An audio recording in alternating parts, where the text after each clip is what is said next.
the higher education sector. We have a great panel today, and I'll introduce them in just a moment after I introduce the organisers. The event is being jointly organised by the ICTU Education Group and Education Futures.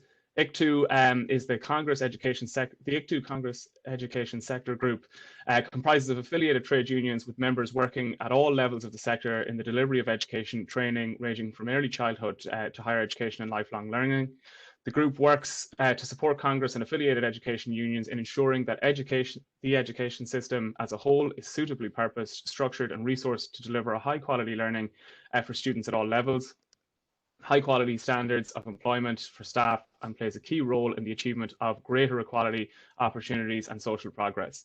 Education Futures is a national coalition. It's a campaign group of trade unions, students' unions and others seeking public funding for a quality higher education system in the Republic of Ireland. The National Campaign and Steering Group is made up of students and trade unions that are active on third level campuses across the country. So that's Fórsa, TUI, the Union of Students in Ireland, SIP2, IFUT and the Irish Second Level Students' Union. So those are the organisers of today's event. A small bit of housekeeping just before we kick off for the main occasion. The session will last approximately 1 hour and it is being recorded. Due to the Dáil being recalled a little bit earlier, the Minister will not be in a position to stay for the question section. However, his office have agreed to take a record of the comments and questions that are asked and will provide a response to it at a later stage. So please feel free to continue to submit questions and comments, but the questions for the panel will be directed at our other speakers. And yeah, I'll collate that report, as I said, and send it on to the Minister's office afterwards. In terms then of the panel, my name is Kevin Donoghue. I'll be the moderator for this session. I'm the chair of Education Futures Campaign Group, and I've been working or campaigning on the area of higher education for about 10 years now. Former president of the Union of Students in Ireland, and have sat on the boards of the HEA, QQI, the National Forum, and I've been involved with Susie and some grant stuff as well. We're also joined today by Minister Simon Harris. Simon Harris is the Minister for Further and Higher Education, Research, Innovation and Science. He previously served as Minister for Health from May 2016 to June 2020, and as Minister of State at the Department of Finance, Public Expenditure and Reform and Taoiseach, with special responsibility for the OPW, public procurement and international banking, including the IFSC from 2014 to 2016. He was first elected as a TD and served as a member of the Oireachtas Public Accounts Committee. Simon's involvement in politics began after he established an autism support and lobby group in County Wicklow to seek to give voice to those living with autism and their families and to articulate their concerns and need. Simon is a married father of one. Macdara Doyle is joining us from the Irish Congress of Trade Unions. He's the campaigns officer and the coordinator of the Congress Education Sector Group, which was one of the organisers of the session today. Jim is the Director General of the Irish University Association. The IUA universities employ 17,000 staff and account for approximately 2 out of 5 students in higher education and have over 3/4 of the sector's research funding. Jim has held a range of leadership positions across the private and public sectors, including The Gathering, The Irish Times, My Home, Fine Gael and the Dublin Chamber of Commerce. He started his career as a journalist with RTE and as a volunteer with Concern. He has retained a lifelong interest in international development and is currently the chairman of Sightsavers Ireland. And last but certainly not least, Lorna Fitzpatrick is the current president of the Union of Students in Ireland, representing over 374,000 students across the island of Ireland. She previously held the position of president of the Institute of Technology Carlow Students' Union, where she graduated from business and human resource management. Laura has been involved in supporting students on a local level alongside supporting the development and enhancement of students' unions across the island. Lorna is a passionate advocate for student partnership and engagement and strongly believes in working together with key stakeholders to achieve an education sector that is proactive and supports all students across access a high quality and inclusive education, which is a great place, I think, to leave it in terms of getting started with the discussion. So the first speaker for this afternoon is Minister Simon Harris. So please take it away. Well, thanks so much, Kevin. And firstly, thank you very much to you, to Education Futures and to ICTU for organising this event. I look forward to one day all of us being able to meet as stakeholders in a room together. But in the absence of being able to do that and keeping each other safe, I think the use of these webinars is a really good chance to be able to still kind of brainstorm and trash out and tease the issues as you've already said, unfortunately, the Dáil had the same idea as you had. It too wants to discuss the future of higher education this afternoon. So I do need to leave at about 1:30, but I am joined on this conference by a colleague from mine in the department called Dervla, who is committed to obviously staying for the duration and along with your own official report, kind of collating and taking back any feedback and questions to me.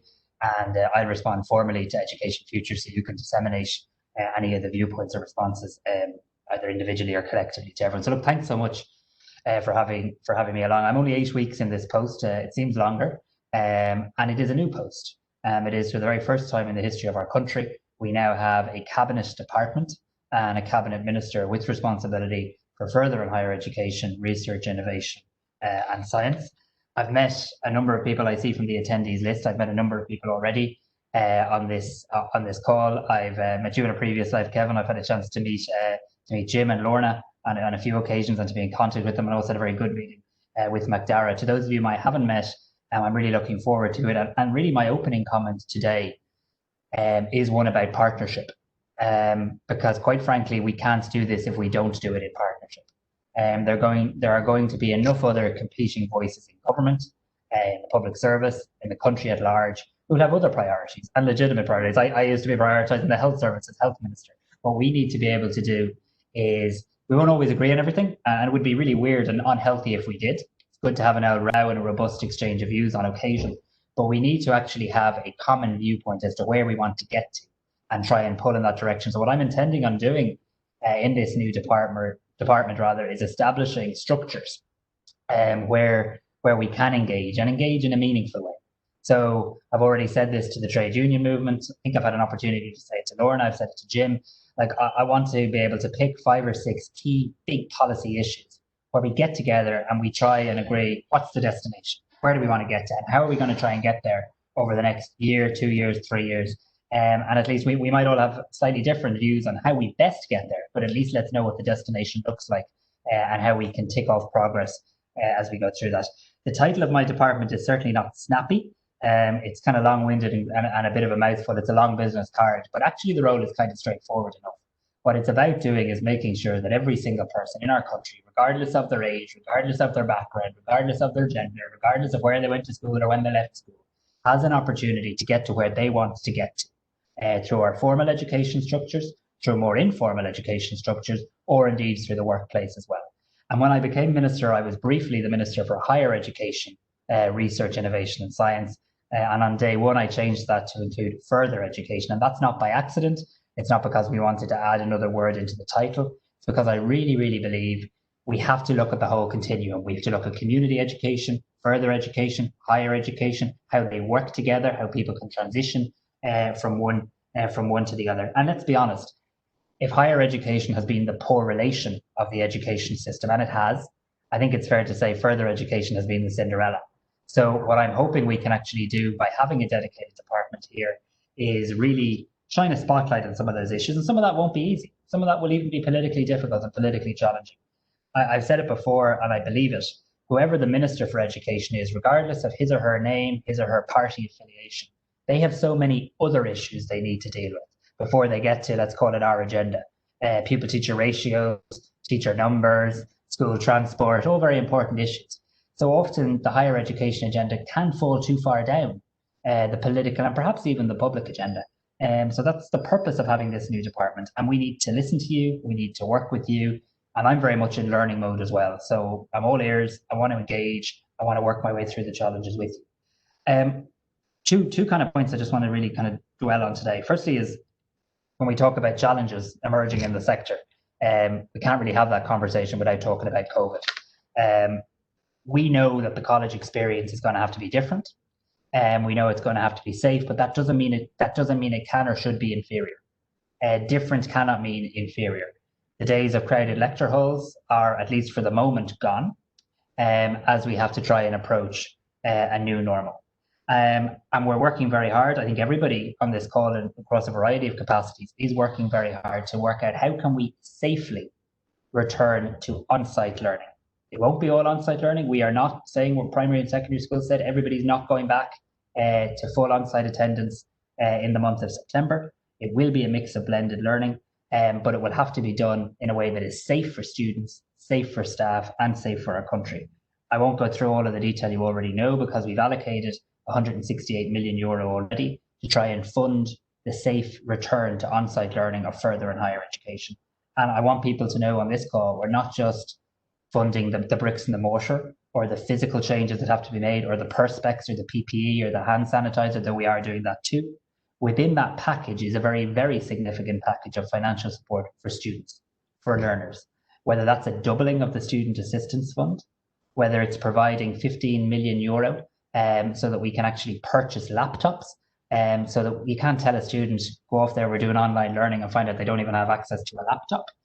Whether it's recognizing that this pandemic has had a real and meaningful impact on the mental health of people, and therefore we need to actually invest more money in mental health, an additional 3 million on top of the 2 million announced on budget day. And what does that have to do? Well, it has to hire more student counsellors, more assistant psychologists, implement the new consent framework, and implement the soon to be published National Student Mental Health and Suicide Prevention Framework.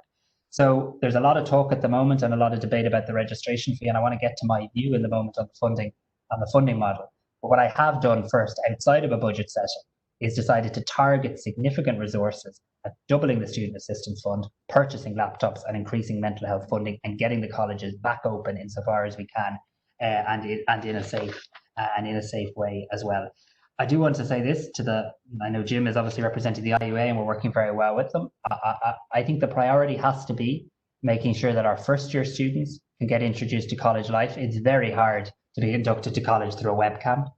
And also that we provide the supports for final year students and practical classes as well. So it isn't going to be the same for everybody. And I think we should positively discriminate, if you like, in favour of our first year students as well. That's a leaving cert year that have had a horrifically stressful year. We need them now to engage with higher and further education. And to do that, we are providing 1,250 more higher education places for the new academic year, on top of 1,415 places. So there will be more places in higher education this academic year than ever before. I heard somebody on radio say the other day, well, that's all well and good, but you can't provide the places without the money. Well, that's a statement of the obvious.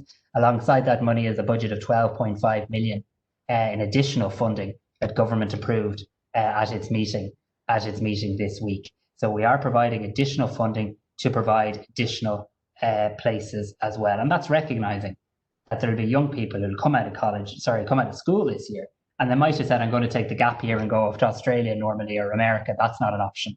They might have said, I'm going to do a bit of part-time work and work and come to college later. That may not be as easy as well. I don't want to take up all the time. There's a couple more points, Kevin, I just need to make. I'm conscious that COVID and returning to college is a challenge for all of us, and we have to do it in a safe way. I will not stand over, and we should not stand over, ridiculous, stupid, silly comments that endeavour to blame young people or suggest that they've been irresponsible. There are stupid people of all age groups. I didn't see any students in Clifton playing golf. Stupid people come in all shapes, all sizes, and all age groups. This idea that some people are trying to do in the media, and some people sadly in the office, of blaming young people is silly. Young people have sacrificed a lot. And they need to be supported. Of course, COVID is not the only issue. In many ways, what COVID has done is shone a spotlight on already the inequalities that exist in our society, and we need to work through that. We have to be honest. If you're a young mom or a young dad, if you're a traveller, if you're someone living in direct provision, if you're somebody from a disadvantaged background, third level can appear to be out of reach. Donoghue was told he was crazy, he was mad, and it was unaffordable when he said he was going to make secondary school education accessible to everybody, but he had the political courage to do it and the support from society to make it happen. So I do genuinely believe that my role, 8 weeks in, so do give me a chance, is to try and help remove the barriers to help individuals reach their full potential, whatever that is going to do, whatever way that happens, rather. That is going to require changing our snobby attitudes that we have in this country, that when a 16 or 17-year-old sits down with mom or dad on the couch around the kitchen table, that they often are presented with the view that the only avenue is university. We need to look more at apprenticeships. We need to look more at further education. There is not a one-size-fits-all, and there is not just one pathway and one route.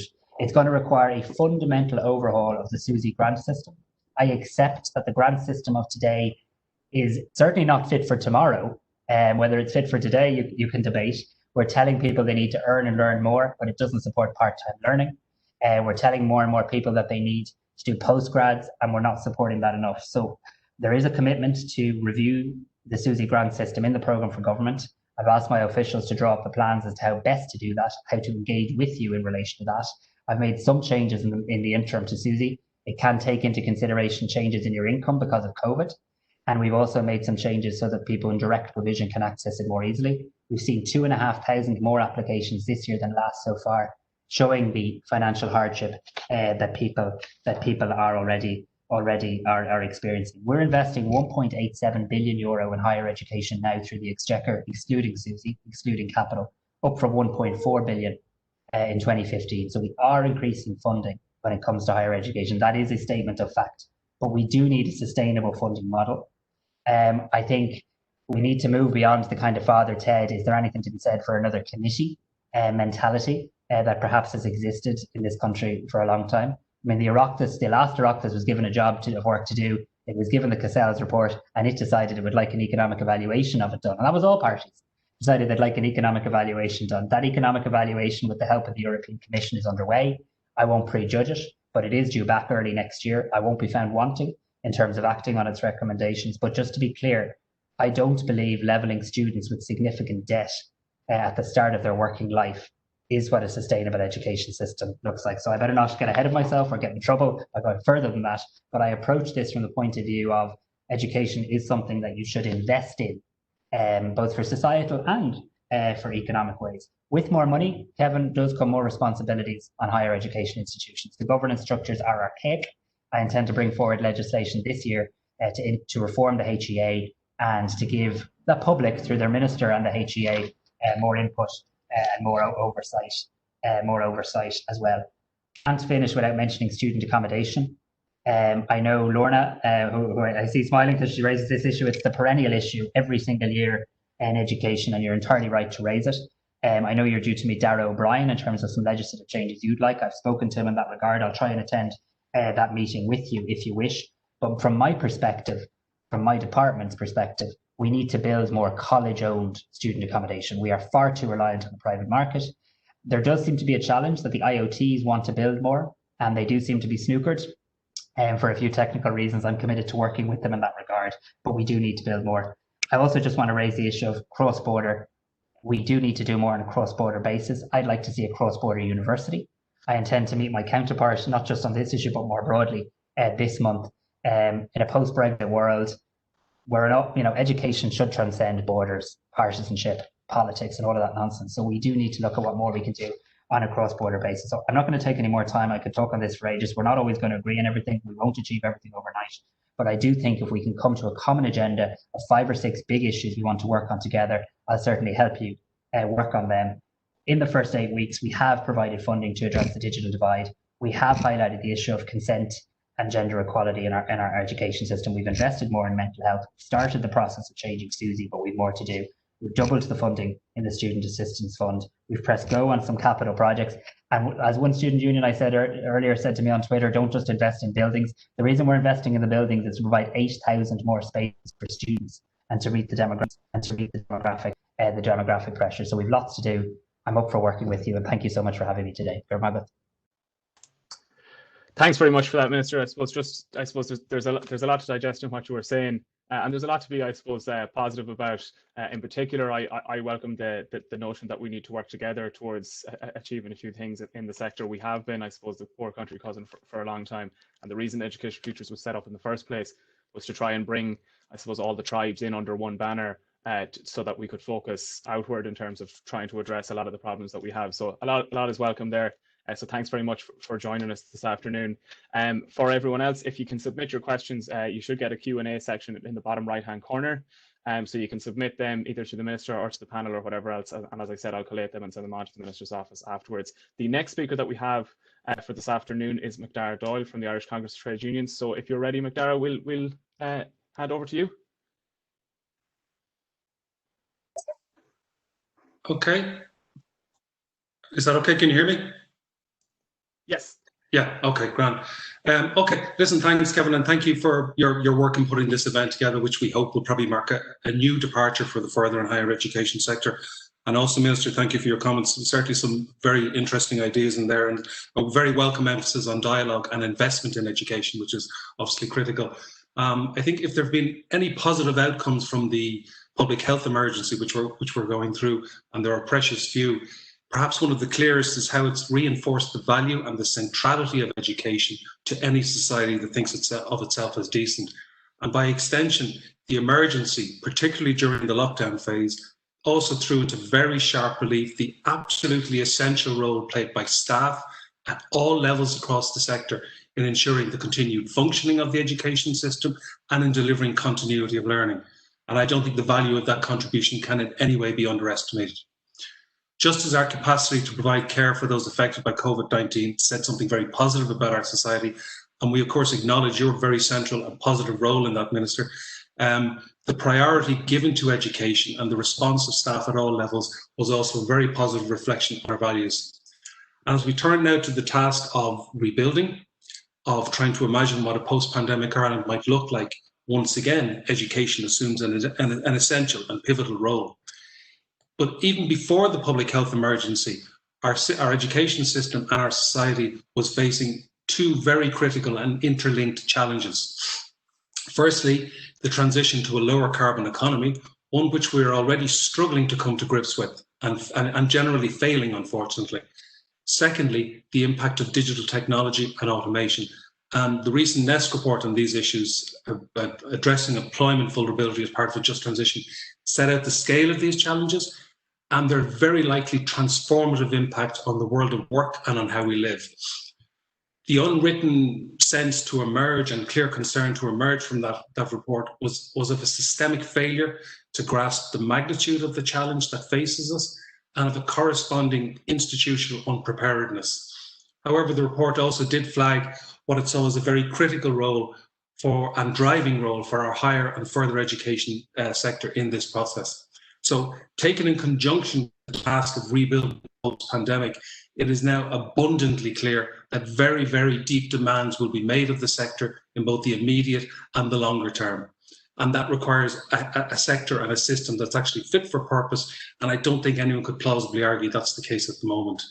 In that context, we strongly welcomed and we warmly welcomed the establishment of the new Department of Higher and Further Education, I won't do the full title, as a clear signal of intent in that regard. And in May, as a follow-on, I suppose, we proposed the establishment of a forum for the sector, a proposal that has now been endorsed by all parties. As we see it, the role of that forum is to facilitate a new form of structured engagement across the sector on the basis of social dialogue, one which would help develop an agreed vision on the wider role and function of the further and higher education system. That agreed vision is noticeably absent at the moment, and we believe it's an essential prerequisite to the longer-term sustainability of a system that must be accessible, inclusive, affordable, and provided as a public service. But of course, any such vision is entirely meaningless without the appropriate funding. As you mentioned yourself, it's almost 5 years since the Cassell's report was published. Officially, it was actually titled Investing in National Ambition, and the fact that we haven't acted on its key recommendations in that regard tells its own story, we think. In the same year that the report was published, 2016, our spending per full-time equivalent student at third level was just 61.2% of the average across a range of comparator EU countries. Within the last few days then, I think it was actually just yesterday, the Dáil's own Parliamentary Budget Office revealed that funding per student in 2018-2019, that's full-time, part-time, remote and FETAC, was 44% lower than in 2008. So while student intake has risen, funding has literally gone into reverse. The Cassell's report itself was predicated on achieving a staff-student ratio of 14:1 by 2030. That ratio currently stands at 20:1, thereabouts, approximately the same level as in 2015. It's among the worst in the OECD. The deficit in funding that we have is having a corrosive impact on the sector at all levels. It has created in some areas an almost enforced dependency on private income for some institutions, something we believe is not compatible with education as a public good, as opposed to a private concern.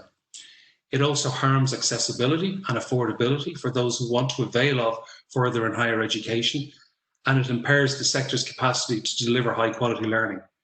It also puts enormous downward pressure on conditions of employment.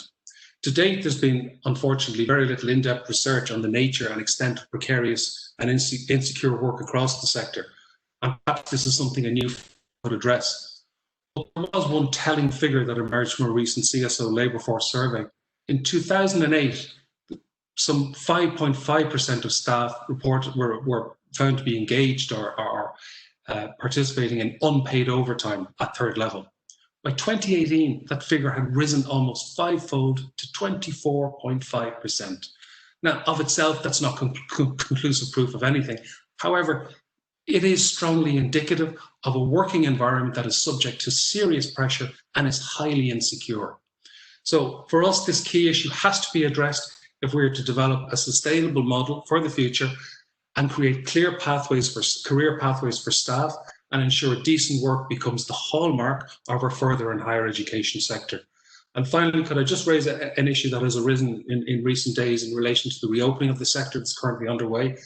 Unfortunately, what appears to be emerging at the moment now is a divergence between institutions in how the guidelines that we were involved in developing, in how those guidelines are being interpreted and implemented. And this is creating uncertainty amongst staff, and I know one affiliate has already raised this with yourself, Minister. The purpose of those guidelines is to create certainty by ensuring a level of uniformity and coherence across the sector. And if that's not happening, then they're not doing their job. And I think we need to act on that before that actually becomes a major issue. I'll leave it at that. Thank you. Thanks very much for that, Macdara. And it is good, I suppose, just to hear you talk about some of the comparators in a European context, because one of the things that I always found when I was talking about access and third level education in particular was this idea that publicly funded model is something that is really unachievable. It's blue sky thinking or pie in the sky type stuff. But it appears to be, at least there's a version of it, is the most common type of way to deliver third level education or post-secondary education across Europe. And what is it that that's so impossible about what everyone else is doing that we can't do here? So I think that's interesting. So thanks very much. Our next speaker is Jim Miley. So Jim, if you're from the IUA, are you there, Jim? I'll hand over to you if you're ready.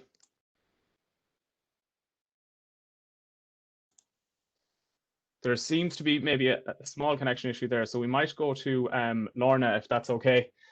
So we'll just hear from Lorna. She's the president of the Union of Students Ireland, so she might offer her thoughts at this time. Yeah, thanks so much, Kevin. Can you hear me okay? Yeah, I'm seeing some nods. Perfect. I think that's the most used line of 2020 so far, at least. So thanks a million for organising and for facilitating today, and thanks again to the Minister for your comments there. I think an awful lot of them are directly, or I will directly touch off of in some way, shape or form over the next couple of minutes. I suppose I want to start by setting a scene of what we could have. We could have an education system where everybody who wishes to go and continue in their education can do so without ever having to worry about being able to afford it. The overall education system could be a world leader, where staff are supported to excel, where the class sizes allow for a real one-to-one interaction without staff being overburdened, and where the college services are funded and the institutions are adequately resourced by the state. The current situation that we face is not so pleasant. But with the new Minister and the dedicated department that you're leading, we have a great opportunity now to address that and to improve our future and the future of our sector as a whole. And while I very much welcome the Minister's comments today in relation to the importance of partnership, I think that's going to be key in terms of driving this forward and ensuring that we have a sustainable funding model for the future. I think the majority of us here will be well versed in the Cassell's report, which was released back in 2016, and the 3 clear options that were outlined within it. And the student movement had been long calling for publicly funded education because we knew the benefits that it could have for our society. But from that day in July 2016, the expert group were also outlining that benefit and the benefit that publicly funded education could have for all stakeholders, including our wider society. And that was all pre-pandemic, and yet here we are today living through a global pandemic which has shown the incredible goodwill of people within our society as a whole, but specifically within our education system, and the abilities of our students, of our staff and our institutions to adapt in such a short time frame. But it has also clearly displayed the impact of over a decade of funding cuts in terms of core funding. And the strategy for funding higher education, which was applauded by many when new buildings were being opened and ribbons were being cut, really boiled down to the managed decline of state funding in terms of core funding, and increased importance placed upon the diversification of income for institutions. And diversifying that income and reduced core state funding has led us to the place where we are today, with reports that our sector is facing up to a deficit of approximately 500 million. So some of our higher education institutions were operating like businesses. And was that by choice, or was their hand forced? I presume different people will say different things. But one thing I think all of us can agree on is that the deficit is clear, and the private sources of funding are no longer there. And therefore there is a need for increased public investment. And institutions relying on international student fees, summer activity, tourism, student accommodation, and so on, they're not sustainable funding bases for the future. In my opinion, it should never really have been relied on in the past. But as I said, we have a great opportunity now, and we should learn from that, and not only strive for a better funding system, we must demand and work together to achieve one. Now we have the opportunity to right the wrongs of the past, and the first step, I think, is agreeing that funding model. We have the expert advice. We know that the current system isn't working. And USI strongly believes that the publicly funded model, as outlined within CASELS, will be the future. It's not that airy-fairy concept, and as Kevin said, it is in place in some way, shape or form in many other European countries. I think it's exactly 11, but we could talk about that in more detail. And it is within our grasp, and we require the political will to have it realised.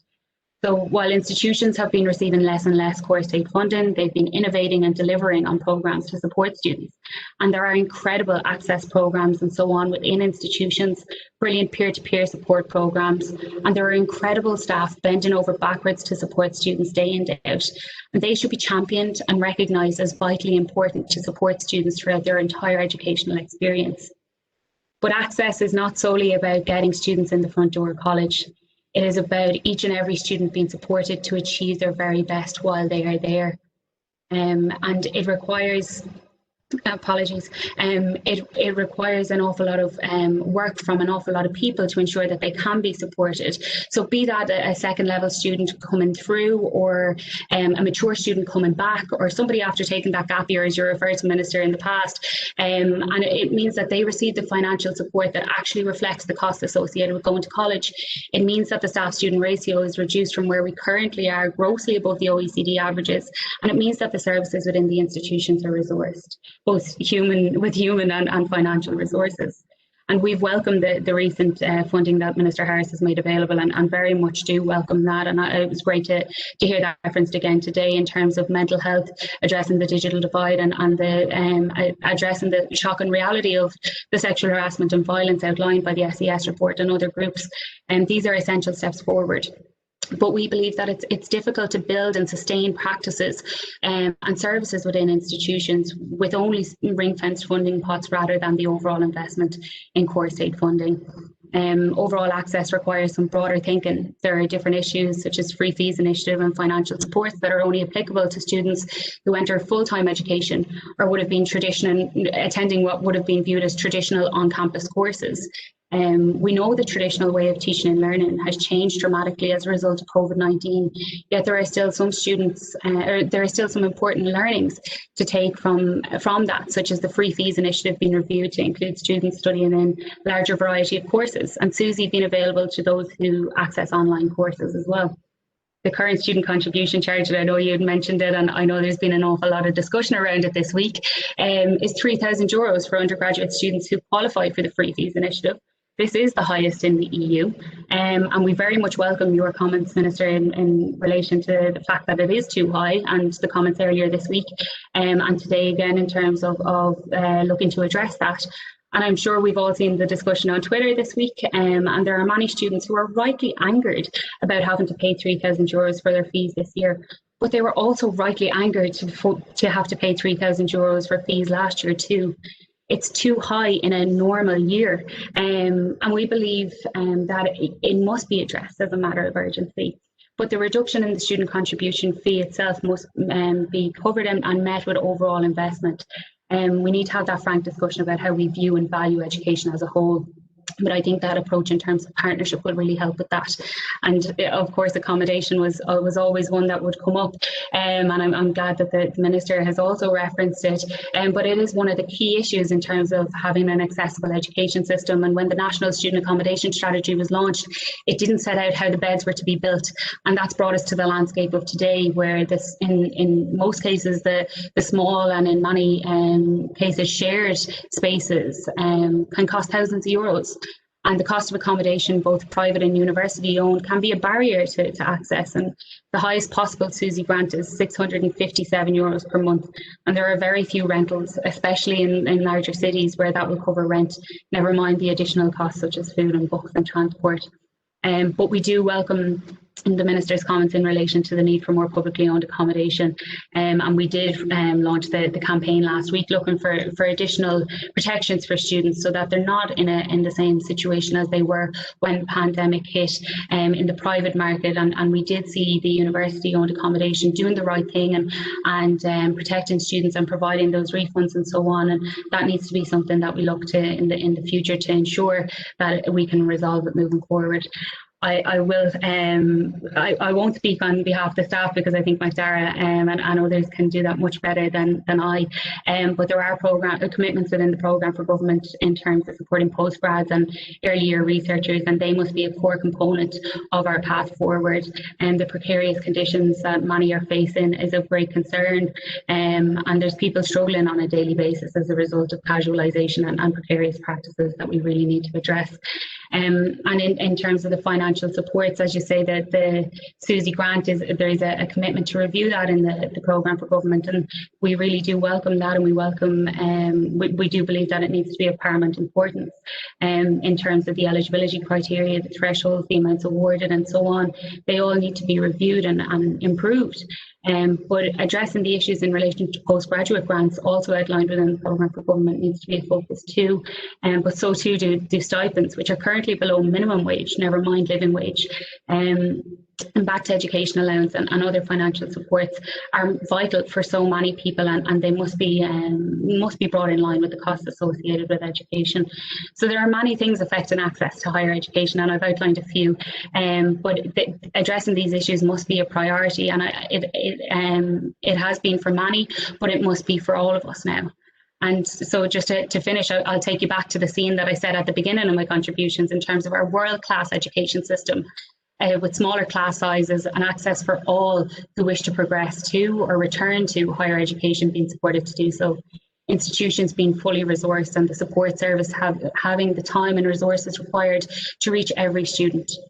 I'm not naive. I recognise this can't feasibly be achieved in a day, but with the political will to do so, they can become more than just words on a page or in a speech. They do require innovative thinking, commitment to do better, and a sustainable model to underpin it all.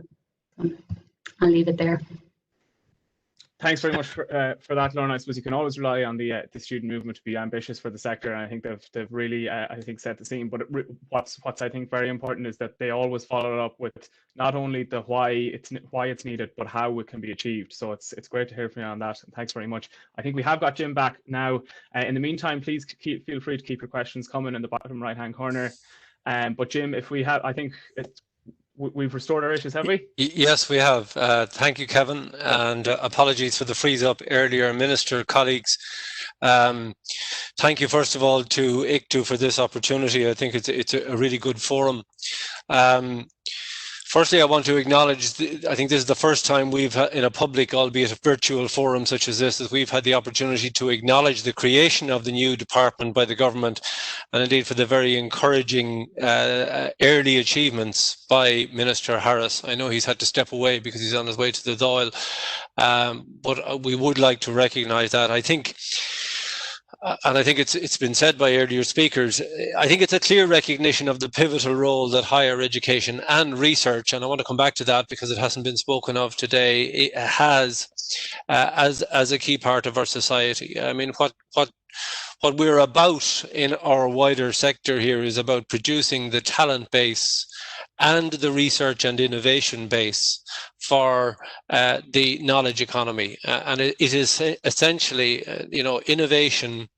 If you look at medtech clusters, biopharm, ICT, all of the key dynamic growth industries over the last 2 decades are all clustered around higher education institutions.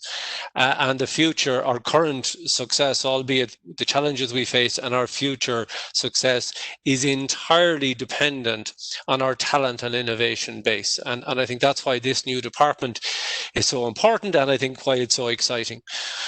Just to pick up initially on a few points made on COVID, our ever-present friend these days. I think the minister is absolutely right when he says that and things will be different this year and are different at the moment, but different cannot be inferior. And in the case of the member universities that we have, it will not be inferior. There was no diminution in the quality of degrees awarded to graduates in 2020. And you can take it in 2021 or 2022, if this thing goes on longer, there will be no diminution in the quality of degrees or of the teaching and learning that students come out with from our institutions. And that is the absolute focus of all institutions across the board. Minister Harris was quite right in saying there needs to be a priority on first-year students, and that's something we're very much focused on right across, and I know all institutions are doing that. Macdara referenced the divergence of guidelines, or the perceived divergence of guidelines. I would say for our institutions, for the universities that we represent, there is a very clear adherence to the agreed guidelines. If there are issues with those, we're more than happy to have the discussion on those with our colleagues in the unions, but very clearly the safety of staff and students is of paramount importance as we get closer to, I suppose, the reopening dates across campuses. I think maybe to make a few general points, then I am not going to. I would endorse virtually everything that Macdara and Lorna has already said, and indeed what the minister had said earlier in terms of his ambition for the sector. The minister is right that we do need as a country to change our snobby attitude. And I speak as a representative of the university sector on that. I think if we're to truly address all of the issues of our student population, the broader student population, then we must do so in a balanced way. And that does mean that those whose best options are to pursue other than a third level degree, that they are provided with the opportunity to do that. We do not want those people coming into third level, because frankly what that results in, and that happens to some extent in some courses already, is that people come in and find they're not suited to it. So people need to be channeled, and we need to do a lot of work in that area. It's in nobody's interest. It's not in the institution's interest, and it's not in students' interest, and it's certainly not in families' interests that students are put into courses or follow courses that are not in keeping with their mission, their personal mission on their path or their aptitude. And I think we need to address that as part of any reforms in the system. The financial challenges of the sector have been addressed, I think, very eloquently by both, and I'm not going to repeat what they said, but I think the ground we have lost in the financial years is very clear. I would really welcome the Minister's commitment today to, in a very proactive sense, deal with the sustainable funding model issue in the sector. And I think he's clearly outlined, I think, a level of energy and enthusiasm about that we haven't seen from any government minister in this area for a period. We know that the current Taoiseach is committed to this. We know that it is a firm part of the programme for government, and we absolutely welcome it. And we look forward to working with the minister and with all our other stakeholders in the sector to try and find the most appropriate pathway for us to do that. And that has to be sooner rather than later. This has been on the agenda for far too long. As part of that, I think the research component, which I referenced earlier, needs to be dealt with. All of the institutions that we represent in the IUA are research-intensive teaching institutions. And the research part is as important a mission as the teaching part. And that, of course, is a part that very much crosses into the teaching area as well, particularly when you get into the master's and PhD area. Our research funding, we're seeing a pushback at the EU level for a diminution in funding in research funds for Horizon Europe by a significant margin. That's going into the European Parliament in the coming days, and we've certainly been lobbying to have our government and all our political representatives to push for an increase in EU funding. But that's one part of the story here. The other part is then the state funding that we put into research, which again needs to be addressed, and the way that we use that research funding across the system. There needs to be a rebalancing in how we allocate our research funding, and that has to be a core part of the new minister and the new department as they push this forward. Couple of last areas I'd like to just address. The access issue, I think Lorna very eloquently outlined the agenda around that, which I would fully endorse. It is absolutely critical that we continue to place a priority focus on access and equity of opportunity for higher education. And in that regard, I think the fees discussion is certainly a discussion that needs to be had, but I would caution that a unilateral discussion around lowering fees is only one part. It's only addressing one part of the issue. I think we need a more fulsome discussion about fees.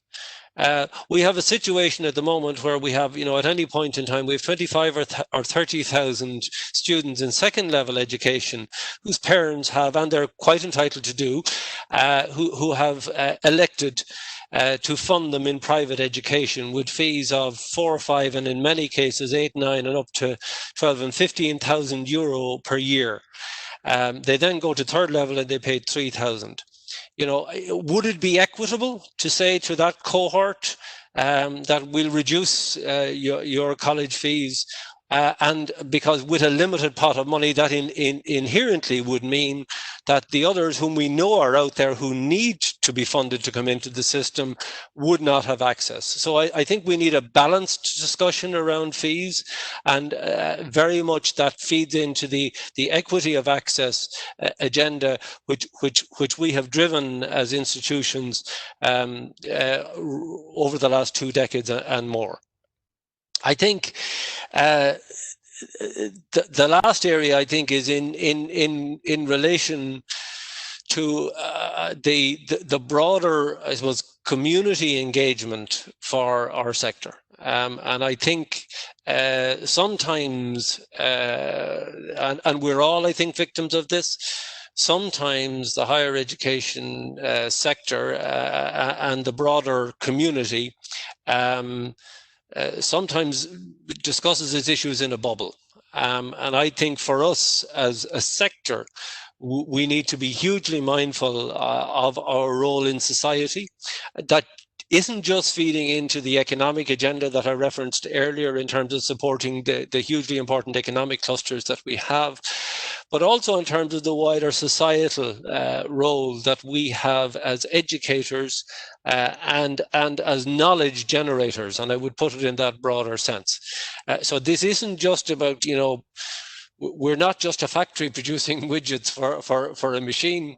We are very much about creating a better society, and the whole need to ensure that the humanities side, which is a critically important look at the number of Nobel laureates we have in this space, the kind of role that Ireland has played in the past in terms of its literature and the broader humanities space. And I think that in any future discussion about the model, that also needs to be given as much attention as the other side of the House. I leave it at that. Thank you. Thanks very much for that, Jim. I think it is interesting. I think you're absolutely right that we need to challenge this idea that the single pathway to education after second level education, pardon me, is through higher education. I do think it requires broadening.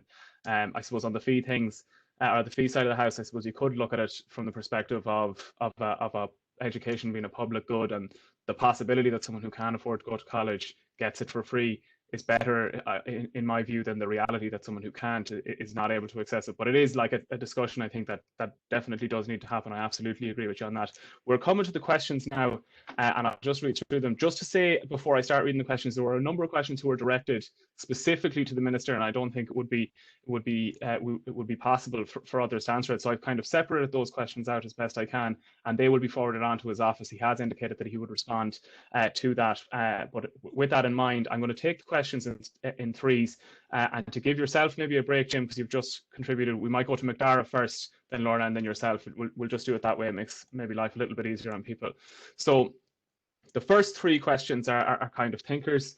So the first one is, if we opt for a publicly funded model for higher education, what do you see as the pathway to delivering that? I think, how do we get it, I think is what that question is trying to ask. The second question is, great panel, thanks for organizing. Oh, thank you. What can be done to support international students more, as we know they are often treated like cash cows? How can we ensure that they have the best student experience possible here in Ireland? That's a question that comes in from Laura Harmon. And question three is, what one thing do you think we could do now to improve access to third level education among disadvantaged groups? So I can repeat any of those questions if you need, but we'll go to Macdara first if you've got them.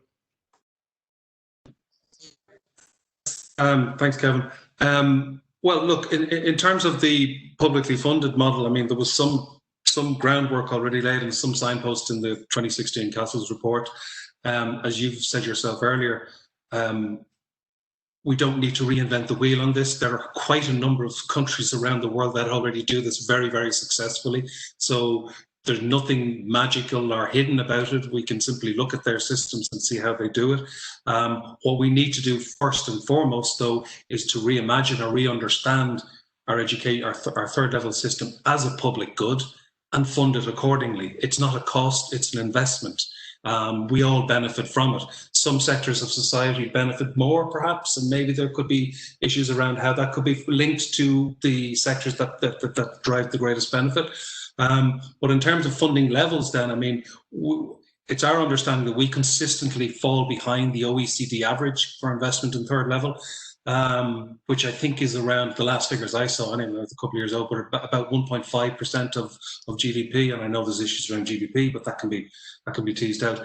We would consistently fall below that 3 or 4 or 5 percentage points behind that. So, you know, if a government, as a signal of ambition, the incoming government, was to set as a target to reach the OECD average within the lifetime of that government, that would be a magnificent start.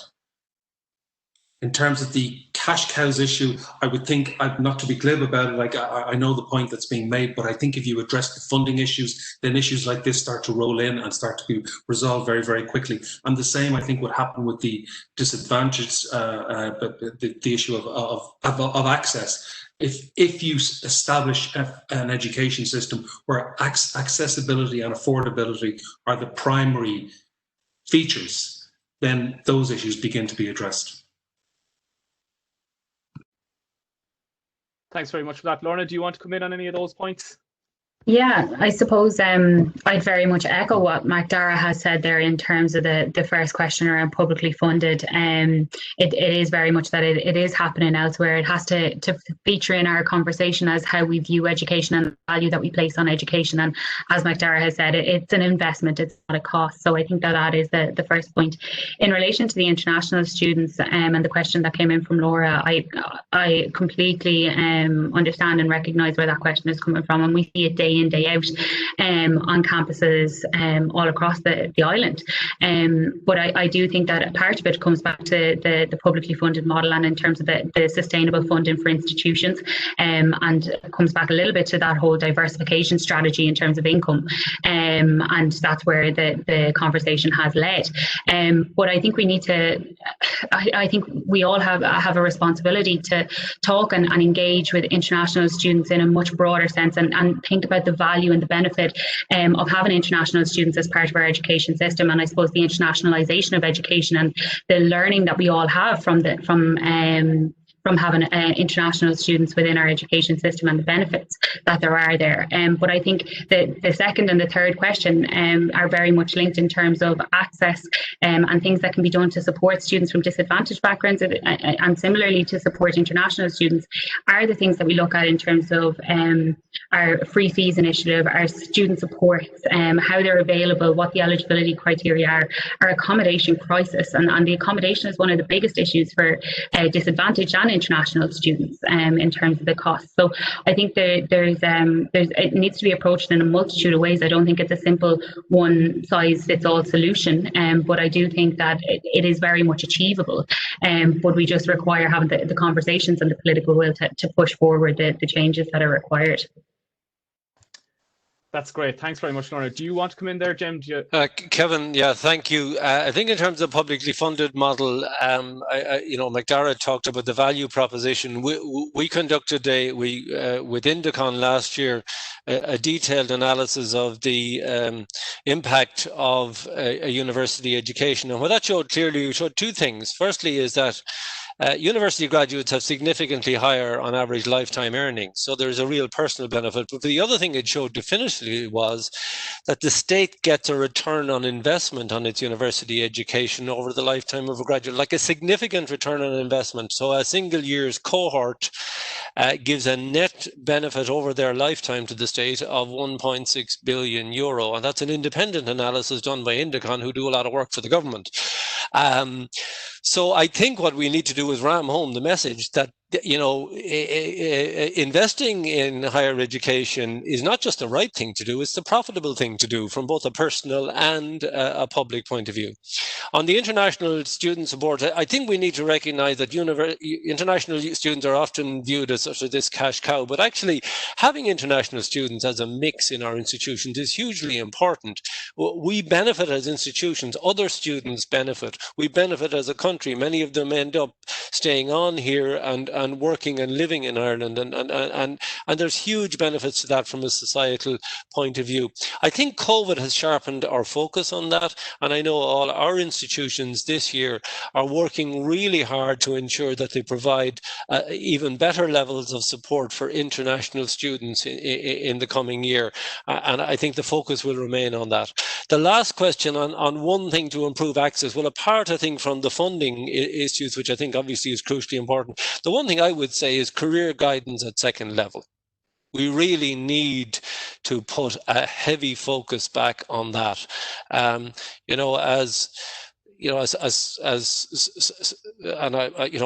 married to a career guidance advisor who operates in third level, so this is close to my heart. But in the conversation that I have with her and some of her colleagues, I would say, the two biggest influences on students who come in Leaving Cert in terms of their choices are the career guidance teacher and the mammy. And that is an absolute fact, I think, if you talk to people around the country. And I don't think we've done enough with career guidance teachers to shift that focus that the minister spoke about earlier. So I think there's a piece of work. They do great work, but I think there is a societal issue. But the change agents on that, I think, are the career guidance people at second level.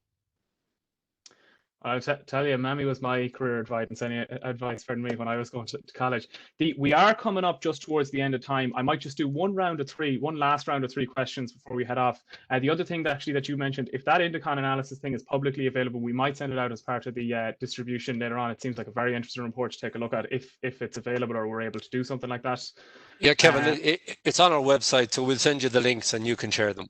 That's fantastic. Just to say as well, before we do log off, there was over 200 people who tuned into the session, so it was great to have people participating on that. We'll take one last round of 3 questions, and then we'll finish out for the day because we are kind of slightly over time. So thanks to everyone who participated and to the panelists in particular for that. So the last round of 3 that we do have is, can we consider broadening the fees initiative to move beyond full-time education to support part-time, blended and distance models, using an approach that empowers learners and encourages innovative solutions from institutions? Question 5 is, how do we ensure that students' unions are legally acknowledged through legislation?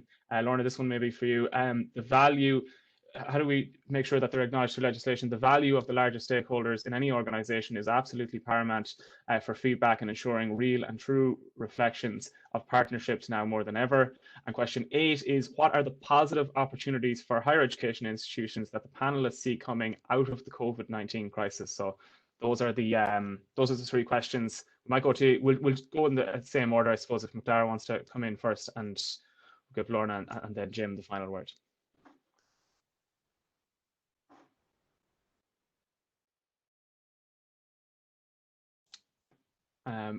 Or actually, any of the panelists can feel free to jump in if they're ready as well. That's no problem. I can jump in there if you want, Kevin. Can you hear me okay? Yeah. Perfect. I think in terms of considering the broadening the free fees initiative, 100%, I think that we need to look at the full system in terms of access and students being able to access education, and free fees is one of those, but so too are the other criteria around sorry, I'm getting some feedback around Susie and so on. So I think that all of those need to be incorporated. Like there were students last year who were studying online courses who weren't able to access Susie grants, and those kind of things we need to take considerations in relation to those, and we need to broaden those schemes to be able to support those and who they're not currently reaching, but also making sure that the levels of support are actually sufficient to be able to support them in a meaningful way. In relation to the Students' Union, around the legal acknowledgement of students' unions, and it's something that we have been working on with the department and will continue to progress. I think it's vitally important that we ensure that there is a real meaningful engagement process between students and government and institutions, and to ensure that that's the case, I think we do need to look towards providing a legal footing for students' unions and legal protections there for them, so that there's never risks or threats or anything that we know happen on a day-to-day basis, and so those protections I think are vitally important, and it's something that we will continue to push through. And just finally, on the key positives, opportunities for HEIs as a result of COVID, I think one, and I'm possibly going to change it a little bit in that it is a positive for a HEI, but it's also very much a positive for a student, is that there are students with disabilities who had been asking and knocking on doors for years in relation to trying to have additional resources made available to them. And I think that COVID forced us to change the way in which we approach teaching and learning. And I do think there are some really positive benefits to take out of that in terms of the way in which we have teaching and learning, and universal design for learning and so on can really feature positively and heavily as part of our conversation moving forward from here on out. So I think that is one of the positive things that may come as a result of COVID, and making sure that we enhance and ingrain that in terms of our development of teaching and learning and roll out moving forward.